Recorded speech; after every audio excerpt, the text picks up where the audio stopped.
1 to 30 जब elements का electronic configuration आपने किया था तो आपको कुछ एक्सेप्शनल केसेस मिले थे कॉपर का और सेकंड अपने पास क्रोमियम का। तो मैं अगर बात करूं क्रोमियम 24 पे आता है और कॉपर 29 पे आता है। तो इनका मैग्नेटिक बिहेवियर भी देख लेते हैं साथ साथ। देखिए मैग्नेटिक नेचर किस तरह से देखेंगे मैग्नेटिक नेचर को। अगर मैं बात करूं कि अनपेड इलेक्ट्रॉन है, हम जब इलेक्ट्रॉन फिल कर रहे होते हैं और उसके जो डी ऑर्बिटल है, बेसिकली बात कर रहा हूं क्रोमियम की, तो अगर अनपेड इलेक्ट्रॉन आ जाते हैं तो वो कॉम्प्लेक्सेस नेचर के अंदर कैसा होगा, पैरामैग्नेटिक।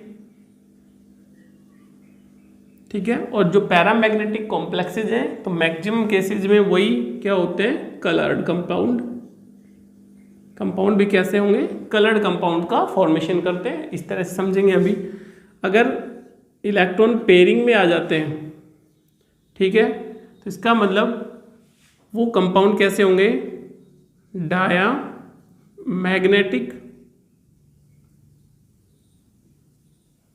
इसको बोल देते हैं डाया मैग्नेटिक।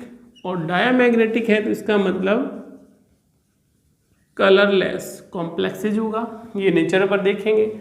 मैं एग्जांपल लेता हूँ जैसे क्रोमियम का और एक क्रोमियम 3+ का। तो क्रोमियम हमारे पास 24 पे है, इलेक्ट्रॉनिक कॉन्फ़िगरेशन हमें 1s2 2s2 2p6 3s2 3p6 4s1 और 3d5 हमें फिल करना होता है क्रोमियम के केस में। अब मुझे कितने इलेक्ट्रॉन्स बाहर निकालने हैं, 3 इलेक्ट्रॉन्स। तो याद रखिएगा सबसे पहले जो प्रिंसिपल क्वांटम नंबर बड़ा है उससे इलेक्ट्रॉन्स बाहर जाएगा।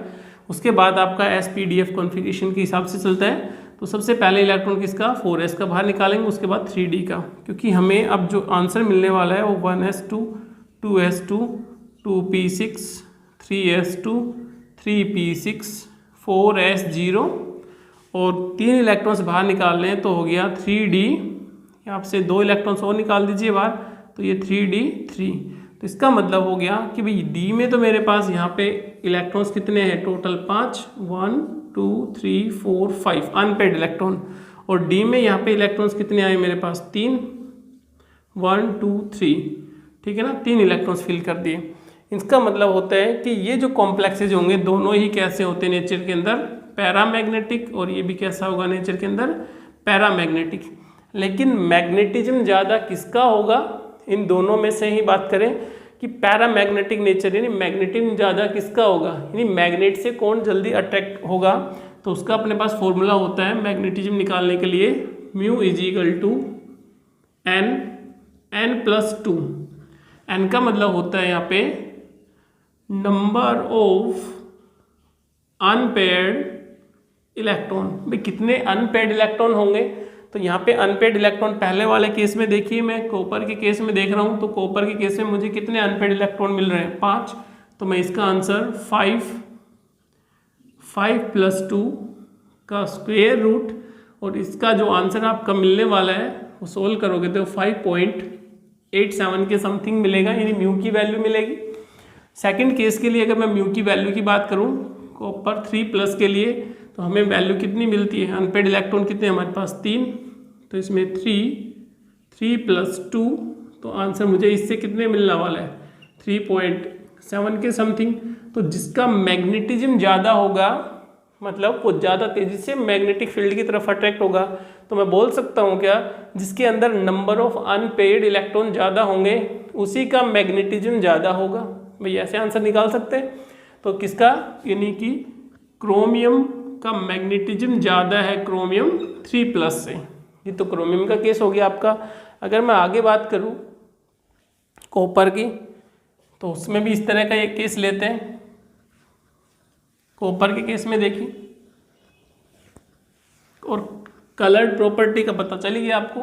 कलर्ड का मतलब जिसमें अनपेयर्ड इलेक्ट्रॉन है वो नेचर के अंदर कलर्ड है, जिसके अंदर अनपेयर्ड इलेक्ट्रॉन नहीं है इसका मतलब जिसकी स्पिन क्वांटम जिसका स्पिन अपोजिट हो जाता है तो वो कलरलेस हो गया कंपाउंड कॉपर के केस के अंदर। अगर मैं Cu प्लस की बात करूं, ठीक है, एक Cu की बात कर लेता हूं, नॉर्मल एटम, Cu2 प्लस की बात कर लेता हूं, तो अगर इसका इलेक्ट्रॉनिक कॉन्फ़िगरेशन आपने देखा होगा तो लास्ट में क्या फिल किया था, 4s1 3d10, यही फिल किया आपने। कॉपर Cu प्लस, तो हम जो इलेक्ट्रॉनिक कॉन्फ़िगरेशन इसका लिखेंगे तो इसमें क्या आ गया, 4s0 और 3d10, ये रहने वाला है। Cu2 प्लस के केस में क्या हुआ, यानी कि 4s तो 0 फिल करेंगे तब, लेकिन 2 इलेक्ट्रॉन्स और बाहर निकाल लें तो 3d8, तो बेसिकली देखिए D में 10 इलेक्ट्रॉन्स आ रहे हैं और D में 10 इलेक्ट्रॉन आ रहे हैं, तो इस केस में ये कैसा हो गया, डाया मैग्नेटिक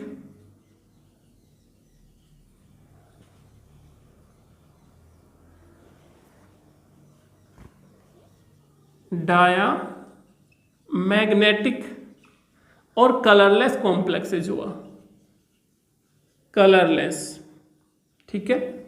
नेक्स्ट अगर बात करें 10 में तो सेम केस है, ये भी डायामैग्नेटिक और कलरलेस, क्योंकि यहाँ पे ट्रांजिशन होगा ही नहीं, डी ऑर्बिटल फुल्ली फिल्ड है, 10 इलेक्ट्रॉन्स हैं, तो ट्रांजिशन पॉसिबल नहीं है, ना तो कलर कॉम्प्लेक्सेस का फॉर्मेशन करेगा ना मैग्नेटिक बिहेवियर शो करेगा, मींस डायामैग्नेटिक है नेचर के अंदर, ये मैग्नेटिक फील्ड की तरफ अट्रैक्ट नहीं होता।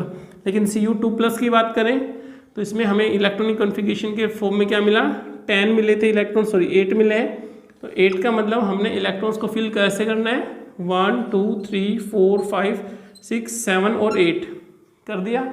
नंबर ऑफ अनपेड इलेक्ट्रॉन कितने मिले, नंबर ऑफ अनपेड इलेक्ट्रॉन 2 मिले, तो इसका मतलब अनपेड इलेक्ट्रॉन की वजह से कैसा हो गया, ये पैरा मैग्नेटिक नेचर के अंदर, तो कैसा हो गया पैरा मैग्नेटिक, यानी मैग्नेटिक फील्ड की तरफ अट्रैक्ट करेगा, मैग्नेटिज्म भी निकाल सकते हैं इसका, यानी म्यू की वैल्यू क्या हो गई, mu is equal to, formula हमें पता ही है, n+2, n का मतलब नंबर ऑफ अनपेड इलेक्ट्रॉन, तो मेरे पास नंबर ऑफ अनपेड इलेक्ट्रॉन कितने आ गई, 2, तो मैं इसके लिए लिखूंगा 2+2, तो हमारे पास जो आंसर बनने वाला है वो बनेगा 2.7 के समथिंग, ठीक है।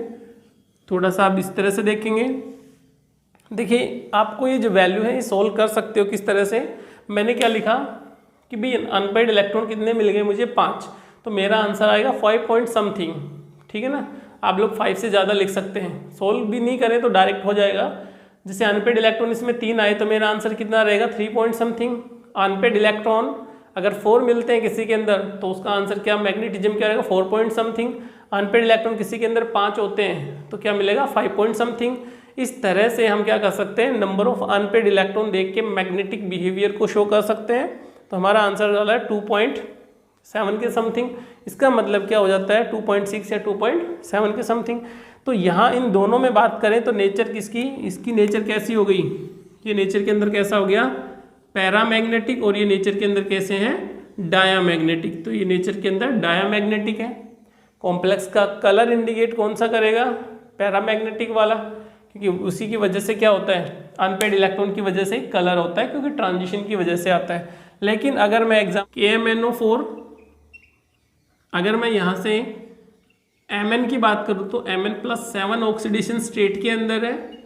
इलेक्ट्रॉनिक कॉन्फ़िगरेशन की बात करूँ तो electronic configuration 4s0 3d5 4s2 3d5 Mn+7 के अंदर क्या होगा कि 4s0 और 3d0, हमने 7 इलेक्ट्रॉन्स बाहर निकाल दिए।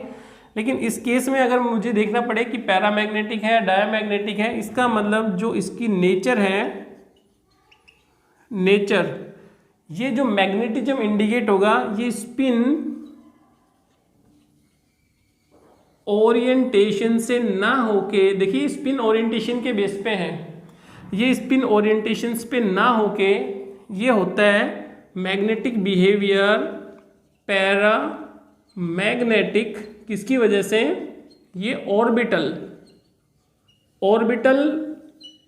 रोटेशन की वजह से या ऑर्बिटल मोशन की वजह से हम बोलेंगे। तो इसका जो मैग्नेटिक बिहेवियर आता है KMnO4 का, ये किसकी वजह से आता है, ऑर्बिटल की वजह से आता है, ऑर्बिटल ओरिएंटेशंस की वजह से आता है, ना कि स्पिन ओरिएंटेशन से आएगा। तो ये एक एक्सेप्शनल केसेज है इसका थोड़ा सा आप लोग ध्यान रखेंगे, जबकि हम ये स्पिन ओरिएंटेशंस के बेस पे आंसर इस तरह से देंगे।